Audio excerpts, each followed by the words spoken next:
ఎందుకనో నాన్న వెనకబడ్డాడు. నాన్న అంటే మీకు గుర్తొచ్చేయాలి కదా, ఈ పాటికే గుర్తొచ్చింది.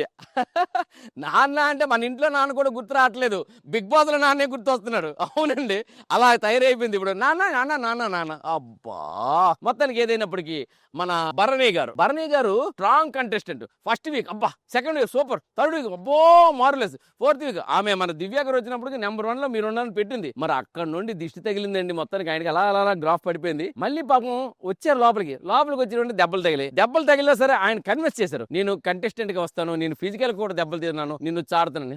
ఆఫ్ కోర్స్ అందరూ ఎంకరేజ్ చేశారు. భరణి గారికి అందరూ ఎంకరేజ్మెంట్ ఉంది, భరణి గారి మీద సాఫ్ట్ కార్నర్ ఉంది, భరణి గారి మీద బయట వాళ్ళకు కూడా అభిమానం ఉంది, ఎవరికి నెగిటివిటీ లేదు. కానీ ఎందుకనో నాన్న ఇంకా వెనకబడ్డాడు అన్నట్టే భరణి గారు ఎవరు ఉంది. ఆయన కెప్టెన్ కంటెంటెన్స్ కి ఆయన గెలుస్తారేమో అని చూసామండి. ఆయన గెలిస్తే మొత్తానికి ఒక్క కోరిక, బిగ్ బాస్ ఈ సీజన్ అయ్యే లోపల భరణి గారికి ఒక్కసారి అధ్యక్ష అనే లెవెల్లో చూడాలని కోరిక. చూద్దాం.